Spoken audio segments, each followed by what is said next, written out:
Hello friends, कैसे हैं आप सभी। आप सभी का हमारे official YouTube channel unique coaching centre Harbatpur में एक बार फिर से स्वागत है। तो मैं अमित टिंगडी आप सभी के बीच आज लेकर आया हूं उत्तराखंड के जिला सीरीज में पहला जिला, जिसका नाम है बागेश्वर जिला। तो बागेश्वर जिले से संबंधित जितने महत्वपूर्ण प्रश्न आपके पेपर में पूछे जाते हैं, मेरी कोशिश रहेगी कि एक ही वीडियो के माध्यम से पूरे बागेश्वर जिले को किस तरीके से पढ़ाया जाए, किस तरीके से आपको समझ आ सकता है कि बागेश्वर जिला आप इतनी जल्दी समाप्त कर सकते हैं। तो चलते हैं और समझते हैं मैपिंग के आधार पर थोड़ी चीज़ें कि बागेश्वर जिला किस जिले को टच करता है। उत्तराखंड का एक ऐसा जिला भी है जो एक आंतरिक जिला कहलाता है। उत्तराखंड में टोटल आंतरिक जिलों की संख्या 4 है, जिनमें से एक जिला बागेश्वर भी है। तो बागेश्वर की सीमाओं को जानते हैं पहले कि बागेश्वर किस किस जिले को टच करता है। बागेश्वर की अगर बात की जाए तो बागेश्वर उत्तर पूर्व की अगर बात की जाती है तो यहाँ पर पिथौरागढ़ को टच करने का काम करता है। किसको? पिथौरागढ़ को टच करने का काम करता है। कहाँ पर? उत्तर और पूर्व में। तो उत्तर और पूर्व की अगर बात की जाए तो किसे टच करता है? पिथौरागढ़ को टच करने का काम करता है। दक्षिण में अगर आते हैं तो दक्षिण में करता है किसको? अल्मोड़ा को। तो दक्षिण में जो जिला है वो अल्मोड़ा है, जिसे टच करने का काम करता है। अगर बात करते हैं हम पश्चिम क्षेत्र की, तो पश्चिम क्षेत्र से किसे टच करता है? चमोली को टच करने का काम करता है। कौन? बागेश्वर जनपद। बागेश्वर जनपद की अगर बात की जाए तो क्षेत्रफल के अनुसार कौन से नंबर पर है? तो क्षेत्रफल के अनुसार बागेश्वर का जो क्रम है वो 11 है। जनसंख्या की दृष्टि से अगर देखा जाए तो जनसंख्या दृष्टि से भी इसका जो क्रम है वो कौन से नंबर का है? 11वां। लिंग अनुपात और जन घनत्व की दृष्टि से, लिंग अनुपात और जन घनत्व की दृष्टि से बागेश्वर का स्थान चौथा है, यानी 4th नंबर पर है। और दशकीय वृद्धि दर की हिसाब से इसका नंबर 10वां है। तो आपको याद रखना, क्षेत्रफल के अनुसार 11वें नंबर पर है कौन सा? बागेश्वर डिस्ट्रिक्ट। जनसंख्या के अनुसार 11वें नंबर पर है। लिंग अनुपात और जन घनत्व की दृष्टि से 4th नंबर पर है। और दशकीय वृद्धि दर के अनुसार बागेश्वर का जो नंबर है वो है 10वां। अगर बात की जाती है प्रतिशत की दृष्टि से ग्रामीण जनसंख्या, प्रतिशत की दृष्टि से ग्रामीण जनसंख्या की अगर बात की जाती है तो इसका जो नंबर आता है वो आता है कौन सा? फर्स्ट। यानी ग्रामीण जनसंख्या प्रतिशत की दृष्टि से सबसे ज्यादा कहाँ पर है? तो आंसर हो जाएगा आपका बागेश्वर। और एक चीज और इम्पोर्टेंट आती है कि नगरीय, सबसे कम नगरीय जनसंख्या वाला जिला भी कौन सा है? तो आंसर हो जाएगा आपका बागेश्वर। यानी नगरीय जनसंख्या सबसे कम किस जिले की है? तो वो भी आंसर क्या हो जाएगा आपका? बागेश्वर। तो महत्वपूर्ण पॉइंट आपको थोड़े समझने होंगे क्योंकि पेपर की दृष्टि से इंपॉर्टेंट है कि क्षेत्रफल के अनुसार कौन सा है, जनसंख्या के अनुसार कौन सा है, जन घनत्व का मतलब क्या होता है। अगर बात की जाए जन घनत्व की तो 1 किलोमीटर के दायरे में कितने लोग रहते हैं उसकी बात आती है किसके अकॉर्डिंग? जन घनत्व। लिंग अनुपात का मतलब होता है 1000 पुरुषों पर कितनी महिलाएं होती है, वो आता है किसके अंतर्गत? लिंग अनुपात। दशकीय वृद्धि दर का मतलब 2001 से लेके 2011 की जनगणना के मध्य, यानी 10 सालों में कितना डिफरेंस आया है उसको कहा जाता है दशकीय वृद्धि दर। और प्रतिशत और नगरीय जनसंख्या के अकॉर्डिंग मैंने बता दिया कि प्रतिशत के अनुसार अगर देखी जाए जनसंख्या यहाँ पर तो सबसे टॉप पर है, और ग्रामीण जनसंख्या और दूसरी चीज नगरीय जनसंख्या यहाँ पर क्या है? वो भी यहाँ पर सबसे कम है। या आपको सारे पॉइंट आपको ऐसे ही याद रखने हैं। उत्तर पूर्व में कौन सा जिला है? तो पिथौरागढ़। नीचे अगर आते हो आपको तो अल्मोड़ा है, और इधर साइड अगर आते हो पश्चिम साइड में तो यहाँ पर कौन सा जिला है? चमोली। इंपॉर्टेंट की सीमाएं, क्योंकि आंतरिक जिला है तो कौन कौन से जिले को टच करता है ये भी इंपॉर्टेंट। तो कितने जिलों को टच करता है बागेश्वर? तो आंसर हो जाएगा आपका कितना? 3। उत्तराखंड का एकमात्र ऐसा जिला जो 3 जिलों को टच करने का काम करता है वो कौन सा है? तो बागेश्वर है। आगे चलते हैं इस पर।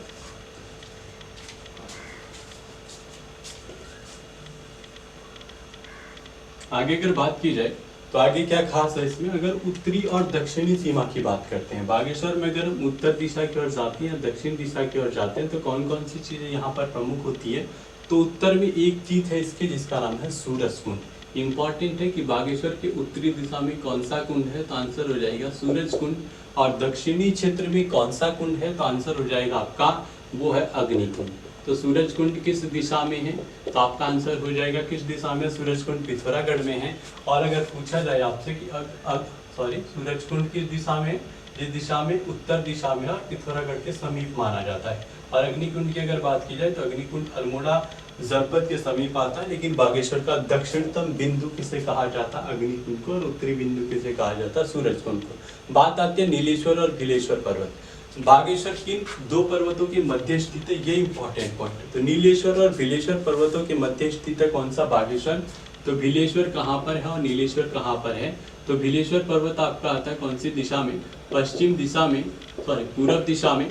और नीलेश्वर पर्वत आपका आता है कौन सी दिशा में आता है? तो पूर्व दिशा के अंतर्गत आता है। तो सूरजकुंड उत्तर दिशा में, अग्निकुंड दक्षिण दिशा में, नीलेश्वर पर्वत आपका पश्चिम दिशा में आता है, जबकि भिलेश्वर पर्वत कौन सी दिशा में आता है? पूर्व दिशा में आता है। नेक्स्ट बात, बागेश्वर का कुल क्षेत्रफल कितना है? तो बागेश्वर के अगर क्षेत्रफल की बात की जाए तो 2246 वर्ग किलोमीटर बागेश्वर का क्षेत्रफल है। इंपॉर्टेंट, मैंने बोला क्षेत्रफल के अनुसार इसका 11वां क्रम है। अगर नीचे से देखा जाए तो कौन सा क्रम है? तीसरा। लेकिन अगर सीरियल वाइज चलते हैं तो सबसे ज्यादा किसका है, कम किसका है? इसके अकॉर्डिंग इसका नंबर 11वां है। कम से ज्यादा की ओर चलते हैं तो कम, सबसे कम किस डिस्ट्रिक्ट का ये पूछता है। तो सबसे कम है आपका चंपावत का, कितना? 766। और उसके बाद 1984 1984 जो है ये आपका रुद्रप्रयाग डिस्ट्रिक्ट का है। किसका है? रुद्रप्रयाग। तो रुद्रप्रयाग का क्षेत्रफल 1984 है और चंपावत का क्षेत्रफल 1766 है और बागेश्वर का क्षेत्रफल 2246 वर्ग किलोमीटर है। ये इंपॉर्टेंट आपके पेपर की दृष्टि से कि किसका क्षेत्रफल कितना है। आगे, अब आगे की बात की जाए कि बागेश्वर जनपद जो है उत्तराखंड का, इस जनपद के अंतर्गत कितनी तहसीलें आती हैं, कितने विकासखंड आते हैं, कितने विधानसभा क्षेत्र आते हैं। तो आप अगर बात करते हैं विकासखंड की, तो विकासखंड की जो संख्या है यहाँ पर वो है 3। कितनी विकासखंड है? 3। विधानसभा की सीटें कितनी है? तो इम्पोर्टेंट, विधानसभा की जो सीटें यहाँ पर वो है आपकी 2। विधानसभा की सीटें कौन कितनी है? 2। और तहसीलों की संख्या यहाँ पर 6 है। ये भी इम्पोर्टेंट है कि तहसील कितनी है बागेश्वर जनपद के अंतर्गत? तो 6। और उप तहसील भी है यहाँ पर एक, जिसका नाम है शामा। तो उप तहसील यहाँ पर कितनी है? एक, जिसका नाम क्या है? शामा है। विधानसभा क्षेत्रों की बात की जाए, विधानसभा क्षेत्र यहाँ पर 2 हैं। तो कौन कौन से हैं? एक तो आपका बागेश्वर है, कौन सा? बागेश्वर। और दूसरा आपका कौन सा है? कपकोट। तो कपकोट विधानसभा क्षेत्र और बागेश्वर विधानसभा क्षेत्र है। बागेश्वर जनपद के 2 प्रमुख विधानसभा क्षेत्र हैं, जिनमें से बागेश्वर सीट से जो विधायक इस समय वो है चंदन दास, या फिर चंदन रामदास के नाम से इन्हें जाना जाता है। तो चंदन रामदास जो है ये बागेश्वर सीट से विधायक हैं और बलवंत सिंह भौरियाल जो है वो कहाँ से विधायक है? तो कपकोट से। बलवंत सिंह भौरियाल जी कहाँ से विधायक हैं? तो ये कपकोट से आपके विधायक हैं वर्तमान में। ये भी इम्पोर्टेंट है क्योंकि एग्जाम की दृष्टि से कभी कभी विधायकों की अगर सीरीज पूछी जाए तो वहाँ पर ये चीज़ें क्या होती है? इम्पोर्टेंट। अगर तहसीलों की विकासखंड मैंने बताई, आप टोटली मैं बता देता हूँ कि कौन कौन से विधानसभा क्षेत्र के अलावा यहाँ पर तहसील कौन कौन से। ऐसे तो नहीं पूछेगा आपसे कि कितनी है संख्या, लेकिन ये पूछ सकता है कि कौन सी तहसील किस जनपद की है। यहाँ पर आकर थोड़ी चीज़ें इंपॉर्टेंट हो जाती है, तो क्लियर करें। अब देखो यहाँ पर जो बात आती है वो है कि कौन कौन सी तहसील, कौन सी विकासखंड या कौन सा विधानसभा क्षेत्र यहाँ पर आता है। तो मैंने लिखा था पहले बागेश्वर। बागेश्वर यहाँ पर विधानसभा क्षेत्र भी आता है, तहसील भी आता है और आपका साथ में विकासखंड भी आता है। दूसरी बात की जाए तो कपकोट। कपकोट के बाद इम्पोर्टेंट आपका था गरुड़। गरुड़ इम्पोर्टेंट है क्योंकि यहाँ एक नदी भी बहती है जिसका नाम है गरुड़ गंगा। गरुड़ गंगा के बाद यानी गरुड़ के बाद जो आपका आता है वो आता है कांडा। कांडा तहसील बहुत इंपॉर्टेंट है, ये पेपर में पूछी जाती है। अगला है दुकना गोरी। दुकना गोरी, दुकना गोरी जो है ये कहाँ पर है? तो यह भी आपकी कहाँ पर है? बागेश्वर जनपद की है और एक का नाम है काफली गै। तो काफली गै, दुकनागिरी, कांडा, गरुड़, कपकोट और बागेश्वर, ये बागेश्वर की 6 तहसीलें हैं। ये आपकी पेपर की दृष्टि से बहुत इंपॉर्टेंट है। यहाँ पर अगर कपकोट की बात की जाए तो कपकोट यहाँ पर सबसे बड़ी तहसील माना जाता है। नेक्स्ट बात करते हैं थोड़े से उपनाम की कि बागेश्वर को आप किस किस उपनाम से जानते हैं। ये पेपर की दृष्टि से इंपॉर्टेंट है। तो पहले उपनाम की अगर बात की जाए, पहले उपनाम के तौर पर आपका आता है, इसे बोला जाता है क्या? बागेश्वर। एक तो बोला जाता है बागेश्वर, इंपॉर्टेंट है। दूसरा वागीश्वर कहा जाता है। क्या कहते हैं? वागीश्वर। प्राचीन ग्रंथों के अनुसार इसको वागीश्वर कहा जाता है। तीसरा जो नाम है वो है बागेश्वर। क्या बोला जाता है? या फिर आप कह सकते हैं इसको व्याघ्रेश्वर, यानी शिव के द्वारा बाघ का जो रूप धारण किया गया था। बात क्यों आती है कि व्याघ्रेश्वर नाम क्यों पड़ा, थोड़ा सा मैं इसके बारे में बता देता हूँ कि व्याघ्रेश्वर जो नाम पड़ा, एक बार क्या होता है कि मार्कंडेय ऋषि जो है वो बागेश्वर में तप्त स्थली पर बैठे होते हैं और उधर से निकलना होता है कौन सी नदी को, सरयू नदी को। और सरयू नदी ये सोचकर आगे नहीं बढ़ती है ताकि ऋषि मुनि की तपस्या भंग ना हो, और इसके कारण क्या हो जाता है, वहाँ पर एक तालाब का निर्माण हो जाता है। जैसे ही वहाँ पर तालाब का निर्माण होता है, डर लगा रहता है शिव और पार्वती को कहीं ये जो तालाब है वो फूट ना जाए, जिसके कारण क्या होता है, मार्कंडेय ऋषि का आश्रम और उनकी तप स्थली एक साथ बह सकती है, जिससे उनको क्या आहत लग सकती है। तो इसी कारण क्या होती है, जो माँ पार्वती है वो गाय का रूप धारण करते हैं और भगवान शिव बाघ का रूप धारण करते हैं, और मार्कंडेय ऋषि क्या करते हैं, गाय को बचाने के लिए भागते हैं, जिसके कारण वहां से सरयू नदी पास हो जाती है, निकल जाती है। और इसीलिए बोला जाता है कि इस क्षेत्र को किस नाम से जाना जाता है, व्याघ्रेश्वर नाम से जाना जाता है। बात आती है आगे, उत्तर का वाराणसी कहा जाता है। क्या कहा जाता है, उत्तर का वाराणसी। उत्तर का वाराणसी क्यों कहते हैं, तो उत्तर का वाराणसी कहने का रीजन ये है कि वाराणसी जो है ये गंगा और यमुना के तट पर स्थित है। किसके तट पर स्थित है, गंगा और यमुना के तट पर स्थित है। कौन, वाराणसी, जो आपको उत्तर प्रदेश में है। यहाँ पर गंगा की अगर बात की जाए तो गंगा को सरयू के नाम से जाना जाता है। कहाँ पर, महाभारत काल में गंगा को किस नाम से जाना जाता है, सरयू के नाम से। और यमुना को जो जाना जाता है वो जाना जाता है गोमती के नाम से। किसके नाम से, गोमती के नाम से। तो सरयू और गोमती के तट पर स्थित है कौन सा शहर, बागेश्वर, और गंगा और यमुना के संगम पर स्थित है क्या, वाराणसी। इसी कारण सरयू और गोमती के संगम पर स्थित जगह को क्या कहा जाता है, उत्तर का वाराणसी कहा जाता है। और नेक्स्ट की बात की जाए, पौराणिक ग्रंथों के अनुसार बागेश्वर को अग्नि तीर्थ के नाम से जाना जाता है। किस तीर्थ के नाम से जाना जाता है, अग्नि तीर्थ के नाम से जाना जाता है। और भगवान शिव और पार्वती के निवास स्थान होने के कारण इसे तीर्थराज के नाम से भी जाना जाता है। तो सारी चीज़ें तो पेपर के दृष्टि से इम्पोर्टेंट है। हर किसी का मतलब तो नहीं पूछेगा, लेकिन ये जरूर पूछता है कि बागेश्वर का निम्नलिखित में से कौन सा उपनाम है, कौन सा नहीं है।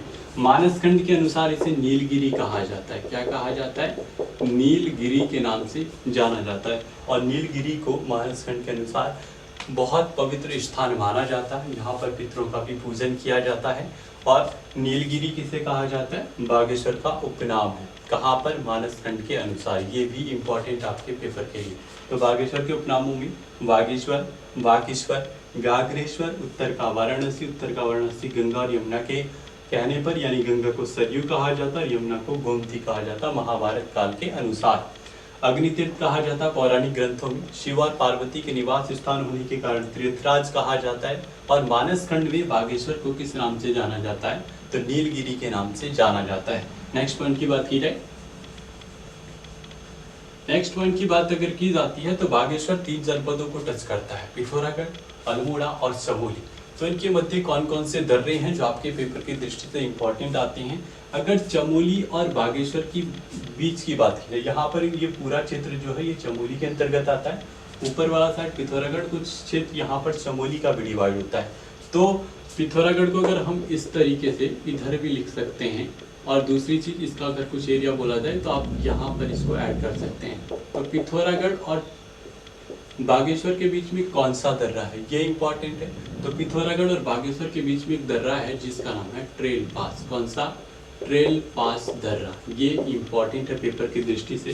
क्यों इंपॉर्टेंट है, इस पर बात करते हैं। ट्रेल कौन था, तो ट्रेल की अगर बात की जाए 1816 से लेकर अगर कार्यकाल देखा जाए 1835 तक। कब, 1816 से 1835 तक के कार्यकाल को देखा जाए तो कमिश्नर विलियम ट्रेल के काल का यह समय होता है। दूसरी बात, इसी समय क्या होता है 1830 में, कब, 1830 में एक पिथौरागढ़ के निवासी होते हैं मलक सिंह बूढ़ा। कौन, मलक सिंह बूढ़ा के नेतृत्व में यहाँ पर जो ट्रेल है वो किसकी खोज कर लेते हैं, इस ट्रेल पास दर्रे की खोज करते हैं। तो इम्पॉर्टेंट है ट्रेल पास दर्रे की खोज कब होती है, तो 1830 में मलक सिंह बूढ़ा के सहयोग से विलियम ट्रेल पास दर्रे की खोज करते हैं। ये किस किस जिलों के मध्य, तो पिथौरागढ़ और बागेश्वर जिले के मध्य में स्थित है कौन सा, ट्रेल पास दर्रा। दूसरे दर्रे की बात की जाए, दूसरा दर्रा जो आपका आता है उसका नाम है सुंदरडूंगा। ये सुंदरडूंगा दर्रा जो है यहाँ पर लगभग आता है, इधर चमोली का जो क्षेत्र आता है इस साइड। तो चमोली के क्षेत्र के अंतर्गत सुंदरढूंगा दर्रा चमोली और बागेश्वर के मध्य में स्थित सीमा बनाता है। तो दर्रों का मतलब क्या होता है, किसी एक जिले से दूसरे जिले या किसी अंतर्राष्ट्रीय स्तर पर राज्यों की बात करते हैं तो राज्यों के बीच में जो दर्रा होता है यानी आने जाने का जो रास्ता होता है उसी को हम पहाड़ों के मध्य से दर्रा कहते हैं। तो सुंदरढूंगा दर्रा चमोली और बागेश्वर के मध्य में है और सुंदरढूंगा ग्लेशियर भी आपका आगे आएगा।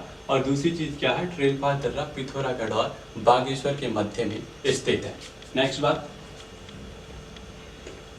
नेक्स्ट अगर बात की जाए तो बागेश्वर जो है ये पहले एक तहसील हुआ करता था। थोड़ी सी चर्चा कर लेते हैं। 1968 की अगर बात की जाए 1968 की, तो 1968 में बागेश्वर नगर पालिका का गठन होता है। क्या होता है, बागेश्वर नगर पालिका का गठन कब होता है, 1968 में। इंपॉर्टेंट।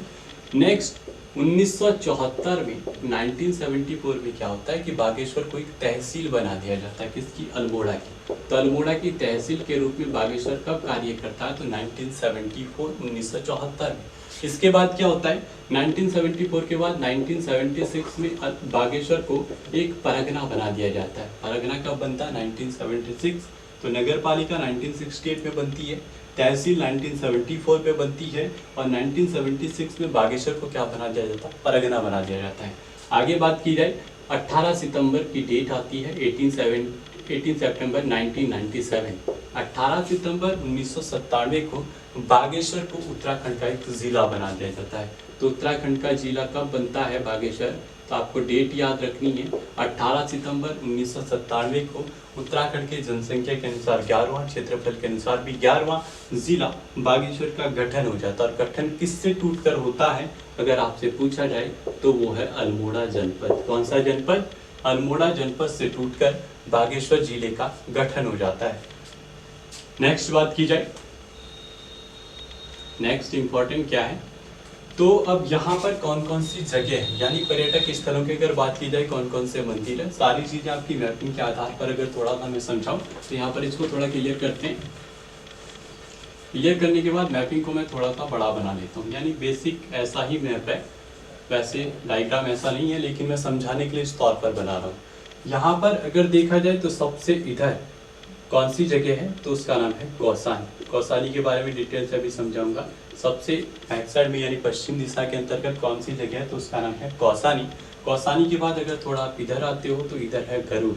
कौन सा, गरुड़। गरुड़ के समीप स्थित है बैजनाथ मंदिर। कौन सा मंदिर, बैजनाथ मंदिर कहाँ पर स्थित है, तो गरुड़ के समीप स्थित है कौन सा मंदिर, बैजनाथ मंदिर। और बैजनाथ मंदिर से अगर आप थोड़ा सा ऊपर जाते हो तो यहाँ पर स्थित है कौन सा मंदिर, बागनाथ मंदिर। तो बागनाथ मंदिर कहाँ पर है, बैजनाथ मंदिर कहाँ पर है, गरुड़ कहाँ पर है, कौसानी कहाँ पर है। ये तो आपसे नहीं पूछेगा मैप में किस दिशा की ओर है, लेकिन आपको पता होना चाहिए कि कौन से डिस्ट्रिक्ट में स्थित है।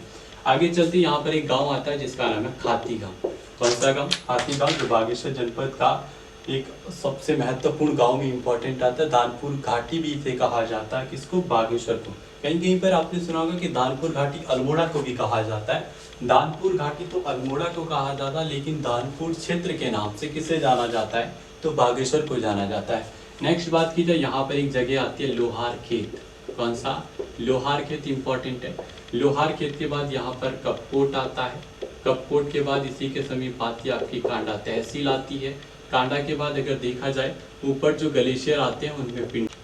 बात करते हैं आगे कि यहाँ पर जो सबसे ऊपर आता है उसका नाम है पिंडारी ग्लेशियर। इंपॉर्टेंट है पेपर की दृष्टि से। पिंडारी ग्लेशियर कहाँ पर है, पिंडारी ग्लेशियर के जस्ट नीचे अगर आप आते हो, इधर मैंने बता दिया था आपको कि सुंदरढूंगा ग्लेशियर है। कौन सा, सुंदरढूंगा ग्लेशियर कहाँ पर आपका, तो वो भी आपका ऊपर है। इसके ही नीचे आपका आता है मैकतोली ग्लेशियर। कौन सा, मैकतोली ग्लेशियर कहाँ पर है। मैकतोली के बाद आपका आता है कफनी ग्लेशियर, ये भी पेपर की दृष्टि से इंपॉर्टेंट है। कौन सा, कफनी ग्लेशियर। और भी ग्लेशियर आते रहेंगे तो आपको बता दिया जाएगा। और यहाँ पर कौन कौन सी चीजें आती है, तो आपने नाम सुना होगा कोट भ्रामरी का मंदिर। कौन सा, कोट भ्रामरी का मंदिर, जिसे आप कहते हैं कत्यूरियों की अधिष्ठात्री देवी या चंद्रवंश की कुल देवी भी कहीं पर इसे कहा जाता है। कोट भ्रामरी के अंतर्गत आपने एक सुना होगा कोट माई का मंदिर। तो कोट माई का यहाँ पर मेला भी लगता है, कोट माई का यहाँ पर क्या है, मंदिर भी स्थित है। जैसे जैसे आपकी जगह आती रहेंगी आपको चीजें समझाता रहूंगा। इधर से पिटारी ग्लेशियर की बात की जाए इतनी चीज़ें अगर समझ आ गई है तो थोड़ी चीज़ें मैं आपको बता देता हूँ कि कौन कौन सी चीज़ यहाँ पर फेमस है जिसके बारे में आपको पढ़ना है। होने को सारी चीज़ें देखो, यहाँ पिंडारी ग्लेशियर है, इधर सुंदरडूंगा, मैकतौली, कपनी है, इधर से बागनाथ मंदिर, बैद्यनाथ मंदिर, गरुड़, कौसानी, कपकोट, कांडा, लोहारखेत, खाती, कोट ब्राह्मणी और कोट माई का मंदिर। ठीक, ये सारी चीज़ें तो आपकी कंप्लीट है। इसके बाद क्या क्या चीज़ें और इसमें आ सकती है, तो जितने यहाँ पर अगर देखा जाए, एक जगह पड़ती है यहाँ पर तेली हाट। कौन सी? तेली हाट एक जगह पड़ती है, वो भी पेपर की दृष्टि से इम्पोर्टेंट है। तेली हाट के बाद अगर देखा जाए तो एक पांडु स्थल है। कौन सा? पांडु स्थल। अज्ञातवास के दौरान अगर पांडवों की बात की जाए तो यहाँ पर भी इन्होंने भ्रमण किया था। और उसके बाद जो आता आपका वो आता है कौन सा? लोहारखेत के बाद खाती, कपकोट, कांडा। ठीक है, बात करते हैं एक एक स्तर पर कि क्या खास है यहाँ पर। पहले ग्लेशियर पर आते हैं कि ग्लेशियर क्यों इम्पोर्टेंट है पेपर की दृष्टि से, जो आपके पास पेपर में पूछे जाते हैं। तो पिंडारी ग्लेशियर की बात करते हैं। किसकी? पिंडारी ग्लेशियर। पिंडारी ग्लेशियर में खास बात क्या है कि एक तो कुमाऊं क्षेत्र का सबसे बड़ा ग्लेशियर कहा जाता है। अगर कुमाऊं क्षेत्र में देखा जाए तो पिंडारी ग्लेशियर सबसे बड़ा है। अगर कुमाऊं क्षेत्र का ही सबसे शुद्ध ग्लेशियर सबसे बड़ा पूछा जाए तो ग्लेशियर का नाम है क्या? मीलम। ये तो आपका पिथौरागढ़ जनपद में, यानी शुद्ध रूप से उत्तराखंड का सबसे बड़ा ग्लेशियर कौन सा? मीलम ग्लेशियर। अगर नॉर्मली पूछा जाए कि कुमाऊं क्षेत्र का सबसे बड़ा ग्लेशियर कौन सा है तो उसका नाम है पिंडारी ग्लेशियर। इस पिंडारी ग्लेशियर की अगर बात की जाए तो लगभग 4 किलोमीटर लंबा है, 30 किलोमीटर लंबा है और 400 मीटर क्या है? चौड़ा है। तो पिंडारी ग्लेशियर की लंबाई कितनी है? 30 किलोमीटर और चौड़ाई कितनी है? 400 मीटर है।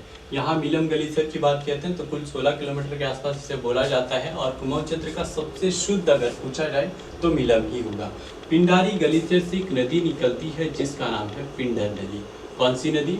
पिंडर नदी। कहाँ से निकलती है? इंपॉर्टेंट है पेपर की दृष्टि से। तो पिंडर नदी जो आपकी निकलती है ये निकलती है पिंडारी ग्लेशियर से। पिंडारी ग्लेशियर से जब ये निकलती है तो ये पिंडर किसकी सहायक नदी है? ये भी आपसे पूछा जाता तो अलकनंदा की सहायक नदी है। कौन सी? पिंडर। और पिंडर और अलकनंदा के संगम पर 5 प्रयागों में से एक प्रयाग आता है जिसका नाम है कौन सा प्रयाग? कर्ण प्रयाग। तो कर्ण प्रयाग तीसरे नंबर का प्रयाग है जो आपका किस किस नदी के संगम पर आता है? तो पिंडर और अलकनंदा के संगम पर आता है कौन सा? कर्ण प्रयाग। तो पिंडारी ग्लेशियर कहाँ पर है? तो बागेश्वर में स्थित है। वैसे तो अगर देखा जाए तो तीनों जनपदों में आता है, उधर से पिथौरागढ़ में भी आता है, चमोली में आता है और बागेश्वर में आता है। लेकिन कुमाऊं क्षेत्र का सबसे बड़ा अगर आपसे पूछा जाए तो पिंडारी ग्लेशियर ही है। अगर शुद्ध रूप से पूछा जाए तो कौन सा है? मीलम ग्लेशियर। सुंदरडूंगा, कपनी के बारे में ज़्यादा इंपॉर्टेंट कुछ है नहीं, लेकिन अगर पिंडारी ग्लेशियर की बात करते हैं, यहाँ से त्रिशूल पर्वत अगर चमोली का है, नंदा कोट है, नंदा देवी पर्वत है, ये पर्वत यहाँ से साफ दिखाई देते हैं, यानी अच्छे दिखाई देते हैं। यहाँ से मनोरम दृश्य इनका दिखाई देता है। नेक्स्ट बात करते हैं कोसानी के बारे में। किसके बारे में करते हैं? कोसानी। कोसानी आपका जो है ये इम्पोर्टेंट क्यों है? पहली चीज, कोसानी का संस्थापक किसे कहा जाता है? तो ये इम्पोर्टेंट है। कोसानी का जो संस्थापक है वो कहा जाता है कमिश्नर रैमजे को। किसे कोसानी का संस्थापक कहते हैं? कमिश्नर रैमजे को। कोसानी किस पहाड़ी पर स्थित है? ये इम्पोर्टेंट है। तो कोसानी जो है ये पिंगनाथ नामक पहाड़ी पर स्थित है। किस पर स्थित है? पिंगनाथ पहाड़ी। कोसानी नाम क्यों पड़ा?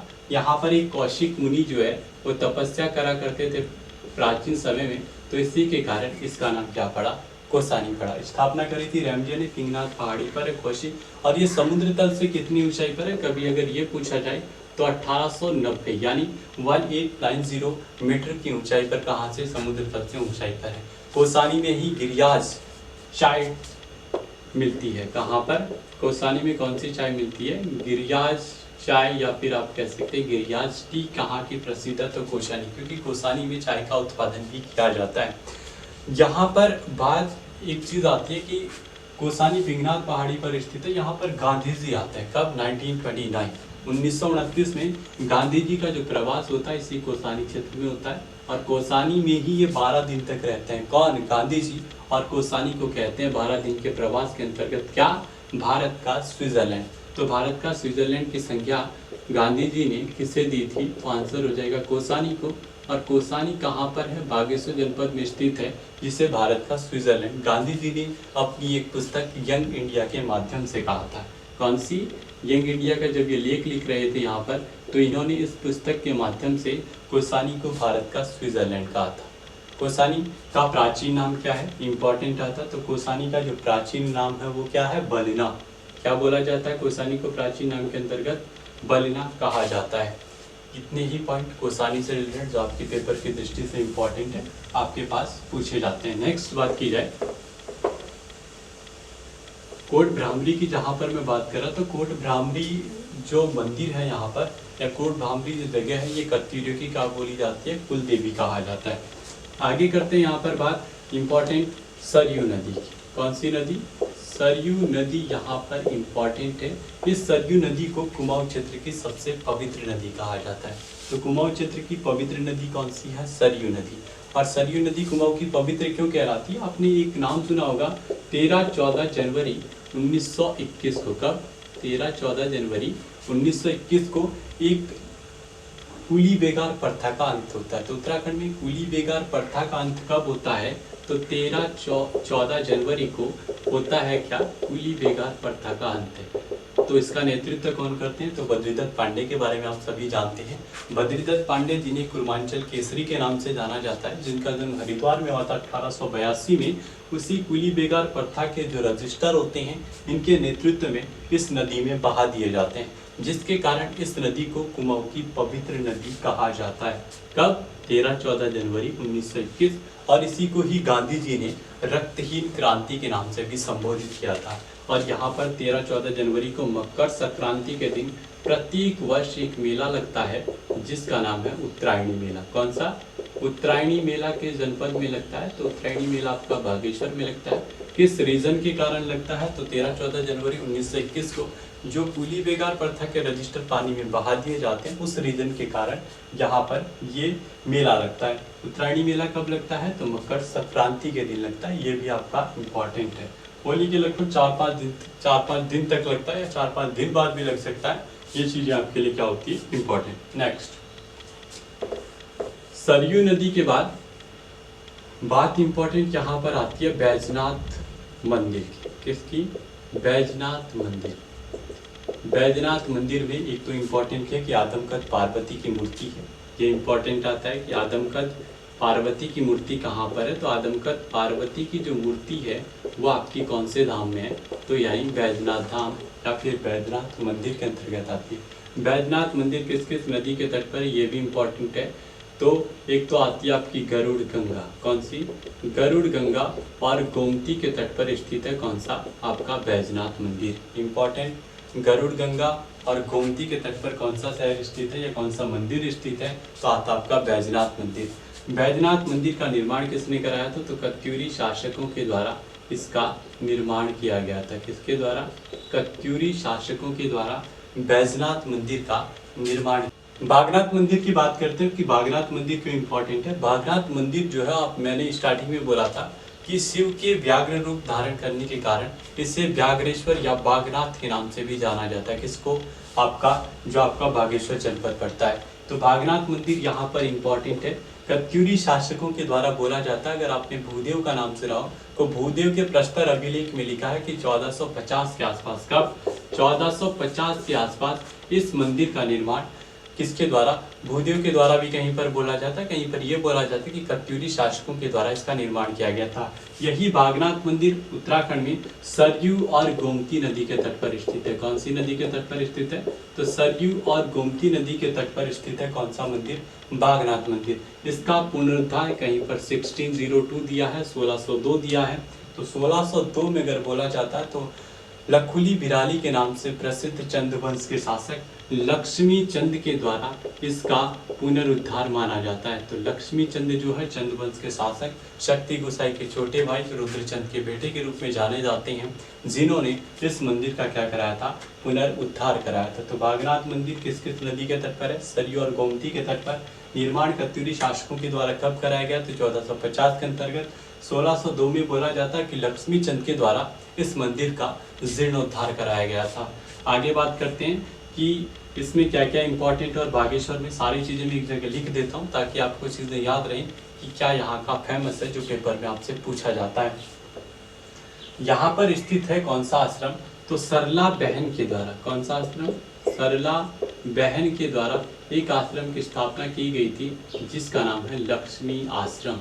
कौन सा आश्रम, लक्ष्मी आश्रम, यानी गांधी जी की प्रमुख शिष्या के द्वारा यहाँ पर लक्ष्मी आश्रम की स्थापना की गई थी। लक्ष्मी आश्रम की स्थापना जब होती है तो यहाँ पर कब होती है, 1941, 1941 में लक्ष्मी आश्रम की स्थापना की जाती है, जिसका जो यहाँ पर देख रेख का कार्य देखा होगा आपने, कमला और बसंती नामक दो महिलाएं इस लक्ष्मी आश्रम से जुड़ी हुई होती है। तो पेपर में पूछा जाता है कमला और बसंती किस आश्रम से जुड़ी हुई है, तो आंसर हो जाएगा आपका लक्ष्मी आश्रम। ये भी आपके लिए क्या है, इंपॉर्टेंट। गिरिराज टी में लिखा जाए, यहाँ पर एक झरना है जिसका नाम है झीलम झरना। कौन सा, झीलम झरना कहाँ पर है, तो आपका बागेश्वर जनपद में स्थित है। बात की जाए यहाँ पर रुद्रधारी गुफा है, कौन सी, रुद्रधारी गुफा और झरना, ये भी यहाँ पर इम्पोर्टेंट है। तो रुद्रधारी गुफा कहाँ पर है, रुद्रधारी झरना कहाँ पर है, ये दोनों चीज़ें भी यहाँ पर क्या आते हैं, इम्पोर्टेंट। एक सोंग नामक शहर है यहाँ पर, कौन सा, सोंग नामक शहर कहाँ पर है, तो आपका बागेश्वर जनपद में। पांडु स्थल के बारे में पहले बात कर चुका हूँ और तेलीहाट के बारे में पहले ही बात कर चुका हूँ। दूसरी चीज़ आपका कौन सा इंपॉर्टेंट आता है, तो यहाँ पर कताई बुनाई केंद्र की स्थापना की गई थी, कहाँ पर, बागेश्वर में। तो इम्पॉर्टेंट है, कताई बुनाई केंद्र की स्थापना बागेश्वर के अंतर्गत कब की गई, तो कताई बुनाई केंद्र की स्थापना की गई थी 1938 में। कब की गई, 1938 में कताई बुनाई केंद्र की स्थापना की गई। शिशु पालन समिति की स्थापना अगर पूछी जाती है आपसे, तो शिशु पालन समिति की स्थापना यहाँ पर जो होती है वो होती है 1940 में। कब, तो शिशु पालन समिति की स्थापना 1940 में होती है। कताई बुनाई केंद्र की स्थापना 1938 में होती है। आदि अनाथ ग्राम सुधार समिति, कौन सी, आदि अनाथ ग्राम सुधार समिति की स्थापना कब होती है, तो आदि अनाथ ग्राम सुधार समिति की स्थापना होती है आपकी 1933, 1933 में आदि अनाथ ग्राम समिति की भी क्या हो जाती है, स्थापना हो जाती है। आगे बात की जाए यहाँ पर कौन कौन से ताल इंपॉर्टेंट है, तो एक तो आपका आता है देवी कुंड, कहीं पर देवी कुंड कहाँ पर आता है, आपका बागेश्वर में आता है। इसके अलावा यहाँ पर क्या फेमस है, तो सुकुंडा ताल यहाँ पर इम्पॉर्टेंट है। सुकुंडा ताल कहाँ पर है, तो वो भी आपका कौन से डिस्ट्रिक्ट के अंतर्गत आता है, बागेश्वर डिस्ट्रिक्ट के अंतर्गत आता है। यहाँ पर कोट माई का मंदिर है, कौन सा, कोट माई का मंदिर कहाँ पर है, कोट माई का मेला मैंने बताया था कि कोट माई का मेला भी कहाँ पर लगता है, बागेश्वर डिस्ट्रिक्ट के अंतर्गत। बागेश्वर के ये प्रमुख स्थल जो पेपर में पूछे जाते हैं, अधिकतर पेपर में आए भी है कई बार, कि सास बहू खेत उत्तराखंड के किस जनपद में। तो सास बहू खेत की अगर बात की जाए तो सास बहू खेत आपका कहीं पर आपने बुकों में पढ़ा होगा, अल्मोड़ा भी दिया है, लेकिन करेक्ट आंसर इसका क्या है, बागेश्वर जनपद में स्थित है। भकोट नामक तहसील कहाँ पर है, तो ये भी आपकी जो भकोट है ये आपका आता है कौन से जनपद में, बागेश्वर में। घटकू की बात की जाए, घटकू भी आपका बागेश्वर में स्थित है। गौरी उड़ियार की बात की जाती है, गौरी उड़ियार कहाँ पर है, तो बागेश्वर जनपद में स्थित है। पिनाक या पिनाक का मेला भी लगता है जिसे आप पिनाकेश्वर के नाम से जानते हैं। पिनाक किसका नाम है, तो शिव के धनुष को जो कहा जाता है पिनाक के नाम से जाना जाता है। सुखताल की बात की जाए, सुखताल भी आपका बागेश्वर जनपद में। नाकुरी नामक जगह, यानी नाकुरी नामक जगह जो है ये फैनी पर्वत, शिखर पर्वत और हरि पर्वत के मिलन बिंदु पर स्थित है। तो आपसे एक नाकुरी आपने पढ़ा होगा जहाँ पर बछेंद्री पाल का जन्म होता है, और एक ये नाकुरी है जो आपका बागेश्वर जनपद में फैनी पर्वत शिखर और फैनी शिखर पर है और शिखर पर्वत पर है और हरि पर्वत पर है। यहीं पर एक गांव आता है जिसका नाम पौथिंग गांव है, जो सरयू नदी के तट पर माना जाता है, और एक यहीं पर है कमेडी देवी का मंदिर। तो ये प्रमुख और दर्शनीय स्थल आपके बागेश्वर जनपद के हैं। आगे देखें वीडियो में आगे और क्या क्या चीज़ें इंपॉर्टेंट है। बात की जाती है बागेश्वर के प्रमुख व्यक्तित्व की। बागेश्वर में कौन कौन से व्यक्ति प्रमुख आते हैं, तो ज़्यादा व्यक्तित्व तो नहीं है, लेकिन दो इंपॉर्टेंट है जो आपके पेपर में पूछे जाते हैं। एक तो उत्तराखंड से व्यक्तियों में जेल जाने वाले प्रमुख व्यक्ति मोहन सिंह मेहता जी, और एक महिलाओं में जेल जाने वाली प्रथम स्वतंत्रता संग्राम सेनानी बिस्नी देवी। बिस्नी देवी और मोहन सिंह मेहता दोनों पेपर की दृष्टि से इम्पॉर्टेंट है। तो मोहन सिंह मेहता के बारे में थोड़ी सी डिटेल जान लेते हैं कि मोहन सिंह मेहता कौन थे और बिस्नी देवी कौन थी। तो मोहन सिंह मेहता का जन्म बागेश्वर के बज्जियूर गांव में, कौन सा गांव, बज्जियूर गांव पड़ता है कहाँ का, बागेश्वर का, वहाँ पर जन्म होता 1897। कब, 1897 में। इसी समय 23 जनवरी 1897 को सुभाष चंद्र बोस जी का भी जन्म होता है। तो मोहन सिंह मेहता का जन्म बज्जूर गांव में कब होता है? 1897।